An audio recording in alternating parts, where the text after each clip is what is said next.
Public అందరు ఎట్లున్నారులా అంత మంచిదేనా? ఎప్పటి లెక్కనే మీ వెన్నెల బుజ్జి మీకోసం మస్తు మస్తు ముచ్చట్లు పట్టుకొచ్చింది. మరి ఇంకెందుకు ఆలస్యం, జల్దీన వరుస పెడదాం పాండిగా. ఇక తాజా పంట సమర్పించు ఎల్టీ జోర్దార్ వార్తలల్లా. ఇన్నొద్దులు పార్టీ ఫిరాయింపుల మీద సర్కారుకు మోసమర్రకుంట ఎత్తున్న కారు పార్టీ ఇప్పుడు సెంట్రల్ యూనివర్సిటీ భూమి పంచాయతీ మీద మోసమర్రకుంట ఎత్తున్నారు. సర్కారోళ్ళు సెంట్రల్ యూనివర్సిటీలో చేసిన పని మీద ఓ రిపోర్టు తయారు చేసి మరి సర్కారుకు సుక్కలు చూపిస్తున్నారు. ఇక ఇయ్యాలనైతే సర్కారోళ్ళు షాక్ అయ్యే పని చేసిండ్రు కారు పార్టోళ్ళు.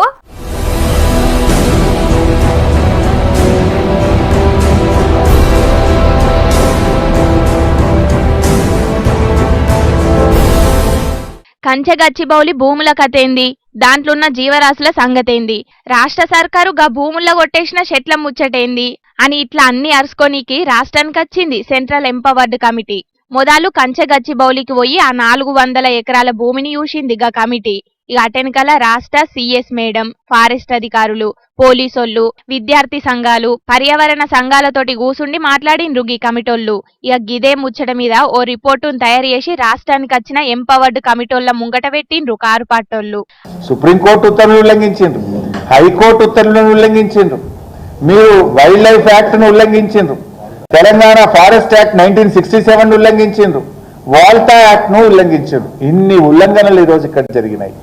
వీటన్నిటిని కూడా ఆధారాలతో సహా ఈ రోజు మేము కమిటీకి పూర్తి వివరాలు, ఆ సుప్రీంకోర్టు జడ్జిమెంట్స్, పాయింట్స్ అన్ని కూడా వారి దృష్టికి మేము ఇవ్వడం జరిగింది. అప్పుడు కొత్త సెక్రటేరియట్ కట్టేటప్పుడు రేవంత్ అన్న కోర్టుకు పోయిండని గా ముచ్చట తీసిండు హరీష్ రావు సారు. నువ్వు ఆనాడు సెక్రటేరియట్ లో 5-10 చెట్లు కొట్టొద్దనే నువ్వు కేసులు వేసినోడివి, వేల చెట్లు కొట్టడానికి ఏ అనుమతి లేకుండా నువ్వు ఎట్లా చేసినావు అంటున్నా. అంటే ఇది లెక్కలేని తరమా? ఇది బరి తెగింప? ఇది నేరపూరితమైన నిర్లక్ష్యం కాదా? అందువల్లనే కఠినంగా చర్యలు తీసుకోవాలి. దీంట్లో బాధ్యులైన వారు ఎవరైనా, ఎంతటి వారైనా కఠినమైన చర్యలు తీసుకోవాలని చెప్పి మేము కమిటీని కోరాం. ఇక రైతులకో న్యాయం, సర్కారుకో న్యాయమా అనుకుంటా గరమైండు మాజీ మంత్రి హరీష్ రావు సారు.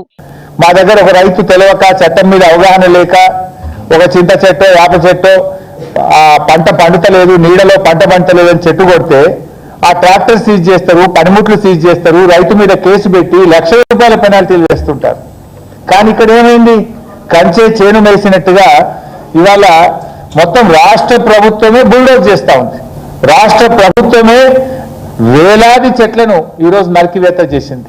ఇంకోటి, పోలీసు రక్షణలో రాత్రింబవళ్లు 50 బుల్డోజర్లు పెట్టి చెట్లను ఊచకోత కోసినటువంటి పరిస్థితి. వెనకట జింకన్ చంపిన కేసులో అరెస్ట్ అయిన హిందీ హీరో సల్మాన్ ఖాన్ ముచ్చట తీసి సర్కారుకు సొట్లు పెట్టిండు హరీష్ రావు సారు. సల్మాన్ ఖాన్ ఒక జింకన్ చంపితే ఆయన జైల్లో పెట్టిండ్రు, ఒక జింకన్ చంపితే అతను జైల్లో పెట్టిండ్రు. సంవత్సరాల తరబడి కోర్టుల చుట్టూ, పోలీస్ స్టేషన్ల చుట్టూ తిరిగిండు. మరి 3 జింకలు చంపితే ఈ మరణానికి కారణం ఈ ముఖ్యమంత్రి, ఈ ప్రభుత్వం కాదా? దీని మీద న్యాయపరంగా చర్య తీసుకోవాలన్నా వద్దా? సర్కారు చేసిన తప్పుతోటే 3 జింకలు జీవిడిచినాయి కాబట్టి సర్కారు మీద కేసు పెట్టాల్సిందే అంటున్నాడు హరీష్ రావు సారు. ఇక ఇప్పుడు రాష్ట్రానికి వచ్చిన ఈ ఎంపవర్డ్ కమిటీ మీద నమ్మకం ఉన్నది అని కూడా మాట్లాడకొచ్చిండు హరీష్ రావు సారు. సర్వోన్నత న్యాయస్థానం సుప్రీంకోర్టు పంపినటువంటి కమిటీ, సుప్రీంకోర్టు డైరెక్షన్ లో కమిటీ ఇన్స్పెక్షన్ కి వచ్చింది కనుక మాకు సంపూర్ణమైన నమ్మకం ఉంది. డెఫినెట్ గా ఈ కమిటీ రిపోర్ట్ మీద, సిఈఏ మరి రిపోర్ట్ మీద సుప్రీంకోర్టు సరి అయినటువంటి నిర్ణయం తీసుకుంటుందనేటువంటి విశ్వాసం మాకుంది. ఇక రేపు కూడా అన్ని ముచ్చట్ల మీద అరుసుకొని ఓ రిపోర్టును తయారు చేసి సుప్రీంకోర్టుకు అప్పచెప్తారట ఎంపవర్డ్ కమిటోళ్ళు. మరి చూడాలే గా రిపోర్టులో ఏం చెప్తారో. కొස්සకేమైతుందో గీ కంచెగచ్చిబౌలి భూముల పంచాది అని ఎదురు చూస్తున్నారు తెలంగాణ పబ్లిక్.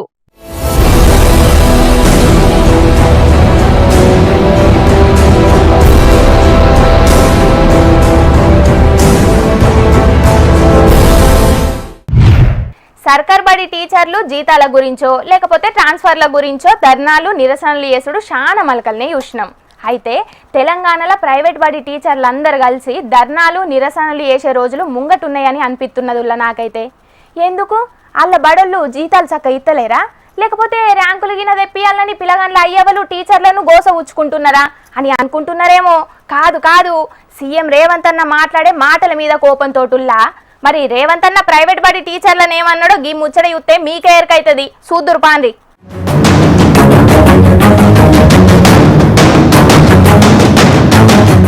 చాలా మంది సీఎంలకు బ్రాండ్లున్నాయి, మరి నీ బ్రాండ్ ఏంది సారు అని చాలా మంది అడుగుతున్నారని ముందుగాల గిట్లా చెప్పుకొచ్చిండు రేవంత్ అన్న బ్రాండ్ ఏందనేది. ప్రతి ముఖ్యమంత్రికి ఒక బ్రాండ్ ఉన్నది. మీరు 16 నెలలైన ముఖ్యమంత్రి అయ్యి మీరు ఏ బ్రాండ్ క్రియేట్ చేసుకోలేకపోతున్నారు ఎందుకు అని ప్రశ్నిస్తున్నారు. నేను చాలా సందర్భాలలో నవ్వి వదిలేసిన. ఎందుకంటే ప్రశ్న అడిగేవాళ్ళు నేను ఏ బ్రాండ్ కోసం ప్రయత్నం చేస్తున్నో వాళ్ళు అవగాహన చేసుకునే పరిస్థితిలో లేరు అని. మొట్టమొదటిసారి 2 రూపాయలకు కిలో బియ్యం ఇచ్చిన ఎన్టీ రామారావు గారు పేదవాడు తెల్లన్నం తిన్నప్పుడల్లా వారిని గుర్తు చేసుకుంటాడు. ఐటీ కంపెనీలను, హైటెక్ సిటీని ఇవి చూసినప్పుడు చంద్రబాబు నాయుడు గారు గుర్తొస్తాడని చెప్తారు.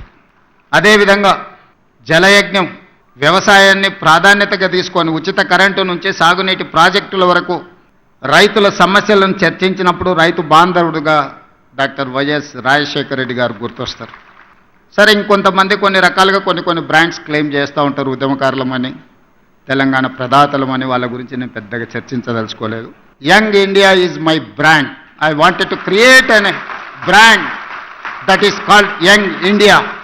అగ్గో, యంగ్ ఇండియా అనేది సీఎం రేవంత్ అన్న బ్రాండ్ అట. సరే, మంచిగానే ఉన్నది గాని 2 రూపాయలకు కిలో బియ్యం అంటే ఎన్టీఆర్ సారు, హైటెక్ సిటీ అంటే బాబు సారు, జలయజ్ఞం వ్యవసాయం అంటే వైఎస్ఆర్ సారు అని చెప్పిన రేవంత్ అన్న కేసీఆర్ సారు పేరును తీసేటందుకైతే ఇష్టపడలేడు.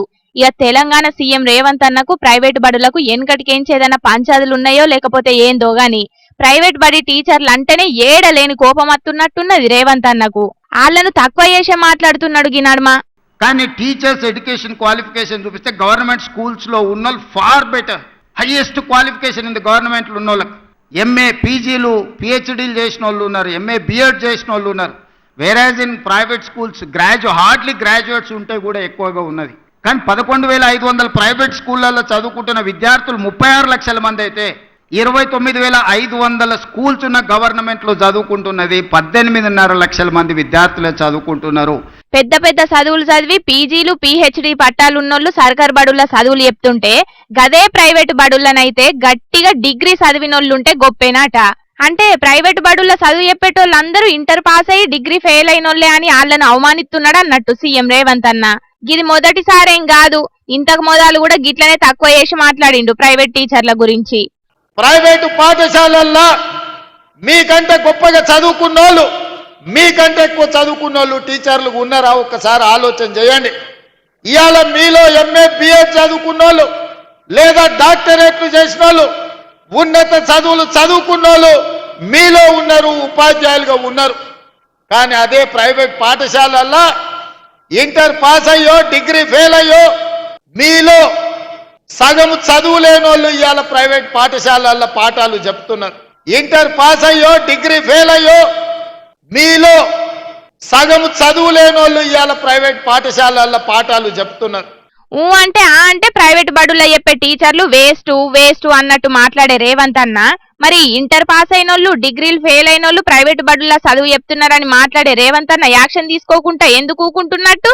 విద్యాశాఖ కూడా అన్న చేతిల్నే ఉండే, గా శాఖను ఎవరికి ఇచ్చేదే లేదు అని ఊకు అనబట్టే మరి గంత అధ్వానంగా చదువులు చెప్తున్న ప్రైవేట్ బడుల మీద షేకింగ్లు వేయచ్చు కదా. గింత చదివినోళ్ళనే ప్రైవేట్ బడుల్లో టీచర్లుగా తీసుకోవాలి అని గాళ్ళకు ఒక ఖచ్చితమైన కానూన్ పెట్టచ్చు కదా. రూల్స్ పార్టీ అని బడుల మీద యాక్షన్ తీసుకోవచ్చు కదా. గసంటి ఏం చేయకుండా గిట్ల మైకుల ముంగడికి వచ్చి మాట్లాడితే ఏం పాయిదనో ఏమో సీఎం సార్కే తెలవాలి. ఇంకొక పెద్ద ఇచ్చంత్రం ఏందంటే ఇంటర్ పాస్ అయ్యి డిగ్రీలు ఫెయిల్ అయ్యి చదువులు చెప్పేగా ప్రైవేట్ బడులకే ర్యాంకులు అత్తున్నాయి ఎందుకు అనేది కూడా సీఎం సారు ఆలోచన అయితే మంచిగా ఉంటది. చాలా మంది లీడర్లు సర్కార్ బడుల మీద ప్రేమ, ప్రైవేట్ బడుల మీద కోపం మాటల్లో చూపెట్టుడు కాదు, వాళ్ళ పిల్లలను ప్రైవేట్ బడులలో కాకుండా సర్కార్ బడులకు పంపించి చేతల్లో కూడా చూపిస్తే మంచిగా ఉంటది అని అనబట్టిండ్రట గీ ముచ్చటెరకైన చాలా మంది ప్రైవేట్ బడి టీచర్లు.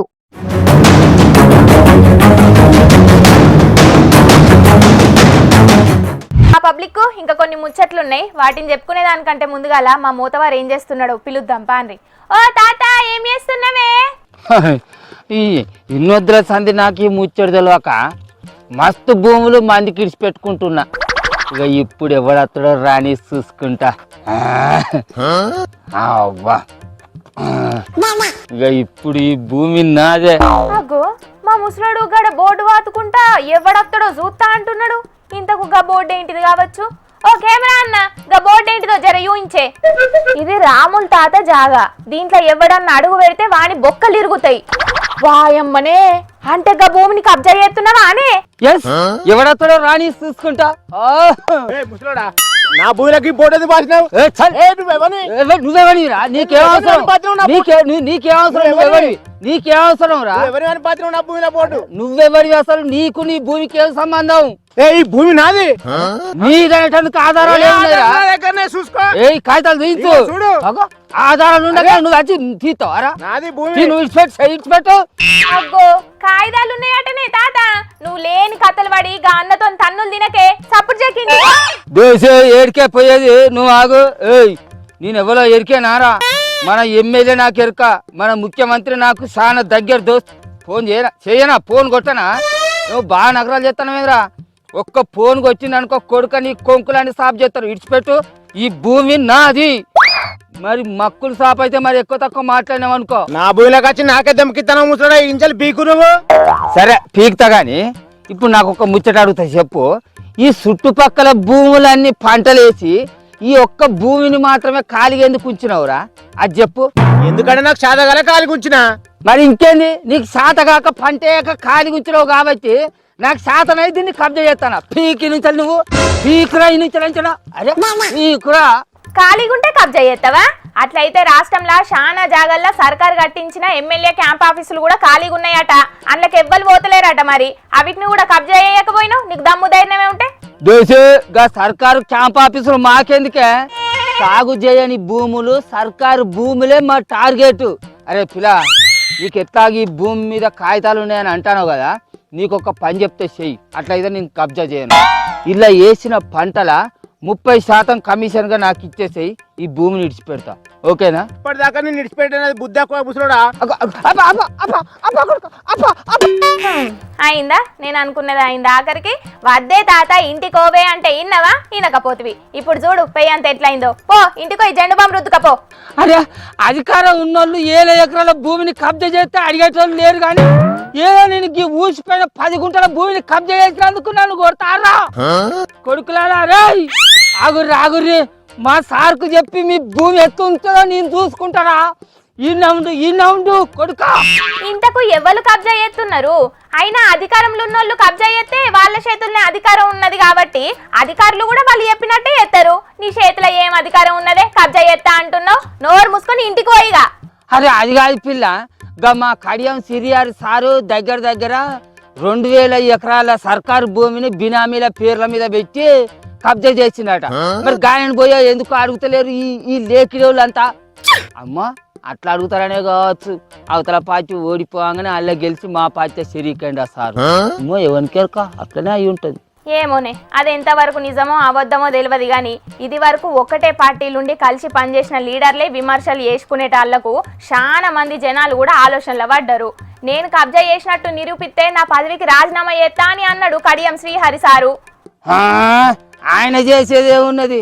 వాళ్ళ ఫిరాయింపు కేసుల బయలసికలు వచ్చేటట్టున్నాయట. గాని ఇంకా ఆయన రాజీనామా చేస్తా అని ఛాలెంజ్లు చేస్తాడా? ఆయన ఇవి ఏం కబ్జాలో ఏం పంచాయతీలో ఏం కథనో. ఆల్రెడీ ఆ యూనివర్సిటీ భూమి పంచాయతీలు తెగుతూనే లేవు అని అంటే ఇప్పుడు ఈ కడియం సిరియారి సారు భూ కబ్జాలను పంచాయతీ ఒకటి ముందర వాడే. ఇంకా కొంతమంది సోటమోట బుడ్డ లీడర్లు కూడా హైదరాబాద్ చుట్టుముట్టున్న భూములను కూడా పొతం పెడతారట. ఏమో ఈ ముచ్చట్లని చూస్తుంటే మా చెయ్యి పాటికి ఏదో గాచారమే చుట్టుకున్నట్టున్నది. గాచారం పాడైపోను. అరే మా వాళ్ళు ఏది ముట్టుకున్నా కూడా గుత్తంత సేపట్లనే పంచాయతీలు అవుతాయి. మరి ఏం కొంచెతనమో ఏం పాడో. ముందు మురిసినమ్మ పండుగ కదా అన్నట్టు ఆలోచన లేకుండా ఏ పని చేసినా గిట్లనే ఉంటదే. ఏదన్నా శేషం ముంగట మీ చెయ్యి పట్టోళ్ళు 1కి 4 మాటల ఆలోచనలు చేస్తే మంచిది. అవు గా ఆలోచన లేకుంటే కబ్జా చేసిన కాబట్టి ఆ బచ్చగవాది కానీ చేతులకి వచ్చే తన్నులు తిన్నా. ఇప్పటికైనా 10 మందిని ఎంబడేసుకొని వస్తా, ఈ భూమిని ఖచ్చితంగా కబ్జా చేస్తా. రే ఆయన ఉండి కొడుక వత్త మావులను తీసుకొని వస్తా. అవసరం అయితే మా లీడర్ దాటికైనా పోతా. ఆయన లేడా నాకు? చూసిండ్రా అనుల్లా, ఒక దిక్కేమో సెంట్రల్ యూనివర్సిటీ భూములు వెనుక పెద్ద స్కామ్ ఉన్నది, అందులో ఒక పువ్వు పార్టీ ఎంపీ కూడా ఉన్నాడని కేటీఆర్ అన్నాడు. ఇక ఇంకో దిక్కేమో కడియం శ్రీహరి సారు భూములు కబ్జా చేసిండని వార్తలు వస్తున్నాయి. ఇక హైడ్రాన్ అడ్డం పెట్టుకొని ఇంకొందరు లీడర్లు కూడా భూ కబ్జాలు చేస్తున్నారని వార్తలు వస్తున్నాయి.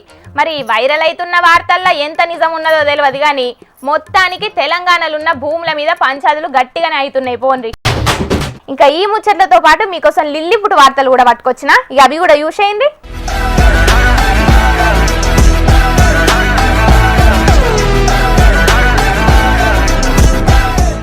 వారేవా సీఎం రేవంత్ అన్నను చూసిండ్రా? చిన్న పిల్లగాళ్ళతోటి కలిసి ఫుట్బాల్ జోరుగా ఆడుతున్నాడు కదా. వామ్మో సారు టాలెంట్ మామూలుగా లేదు కదా. ఒక్క కిక్ తోటే గోల్ ఎట్లా కొట్టిండో చూడుండ్రే. ఇక సార్కు చిన్నప్పటికేంచి ఫుట్బాల్ ఆట మీద బగ్గనే పట్టున్నట్టున్నది. అందుకే అచ్చం ప్రొఫెషనల్ ప్లేయర్ లెక్కనే గ్రౌండ్ లో గోల్ కొట్టి చూపెట్టిండు సీఎం రేవంత్ అన్న.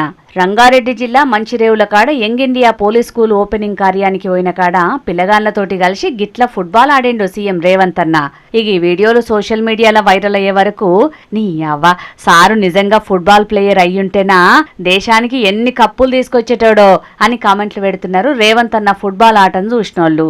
సారు అంతకు మొదలు కూడా గిట్లనే హైదరాబాద్ సెంట్రల్ యూనివర్సిటీలో ఫుట్బాల్ ఆడి ఆడున్న భూముల మీద కన్నేసిండు. మళ్ళీప్పుడు గీ స్కూల్ గ్రౌండ్ లో ఫుట్బాల్ ఆడిండంటే ఈ భూముల్ని కూడా ఏం చేస్తాడో అని కారెడ్డాలు ఆడుతున్నారు కొందరు ప్రతిపక్షపోళ్ళు. మొత్తానికి సీఎం రేవంత్ అన్న అయితే ఫుట్బాల్ ఆడుట్ల మంచి ఆటగాడే ఉన్నట్టున్నాడు లో.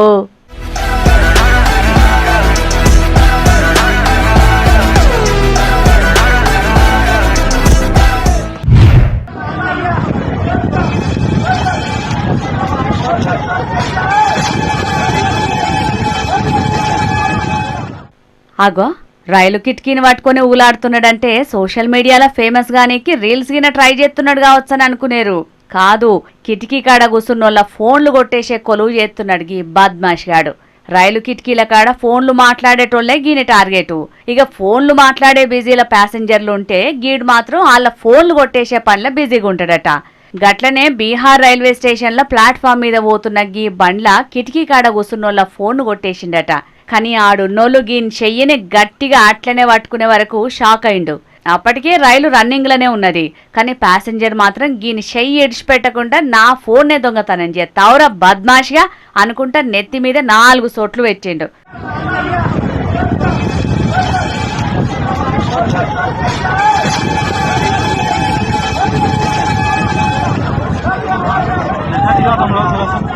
కిలోమీటర్ దూరం దాకా దొంగోని చెయ్యి ఇడిచిపెట్టకుండా గట్టిగా పట్టుకొని ఫోన్ గుంజుకోకుండా జాగ్రత్త పడ్డాడు. ఇక మొత్తానికి బండి ఆగినాక గీ బద్మాషిగాన్ని తీసుకుపోయి పోలీసులకు అప్పచెప్పిర్రట. సావు తప్పి కన్నులొట్టవైందనుకోరాదు రీ దొంగోని పరిస్థితి. ఫోన్ కొట్టయ్య చూస్తే రైలు కిటికీకో దండం చేసినంత పనైంది. మళ్ళో తాప ఫోన్లు కొట్టేయాలంటే గజ్జన వణుకుతాడు కావచ్చు. చూసిండ్రు కదా పబ్లిక్ దొంగలు ఎట్లున్నారో. రైల్లో ప్రయాణం చేసేటప్పుడు కిటికీల కాడ కూసున్నోళ్ళు జర పైలంగుండుండ్రు మరి.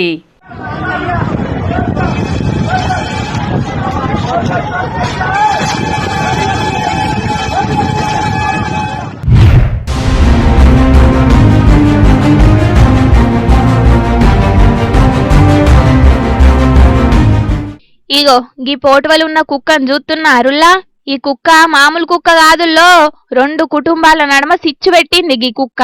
పట్నంలున్న కార్వన్ కాడుండే అర్చన అనే గీ అక్కింటి ముంగటికి కొన్నొద్దుల కింద దెబ్బలతో నచ్చిందట గీ కుక్క.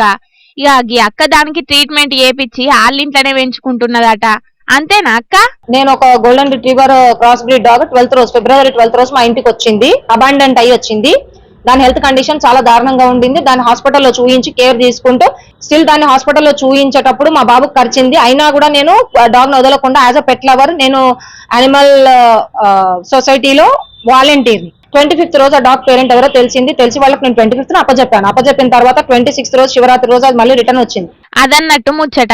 కుక్క ఓనర్ ఎవరో తెలిసినాక వాళ్ళకి అప్ప చెప్పినా కూడా మళ్ళా తిరిగి గీ అక్కింటికే వచ్చిందట కుక్క. ఇక ఈ కుక్కకు ఒక చిన్న పిల్ల కూడా ఉన్నదట. ఇక ఊకూకే కుక్క అక్కింటికి అత్తుండే వరకు కుక్క ఓనర్ వాళ్ళకు ఈ అక్కకు నడుమ పెద్ద పంచాదే మోపైంది.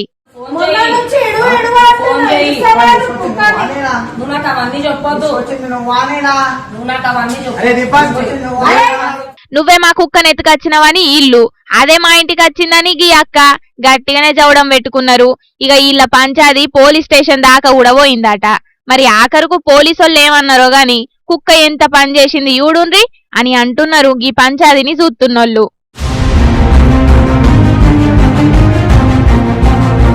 అట్లనే ఇంకిన్ని మంచి మంచి వార్తల కోసం హెచ్ఎంటీవీ యూట్యూబ్ ఛానల్ను తప్పకుండా సబ్స్క్రైబ్ చేసుకోండి. గిసొంటి ముచ్చట్లు ఆడ మస్తు ఉంటాయుల్లా. అన్ని ముచ్చట్లు మీ దాకా చేరాలంటే తప్పకుండా గంట కొట్టుండ్రి, లైక్ చేయండి. ఈ ముచ్చట్లను మీ దోస్తులందరికీ షేర్ చేయండి. ఏమంటున్నాం? సరే మరి ఉంటా, టాటా.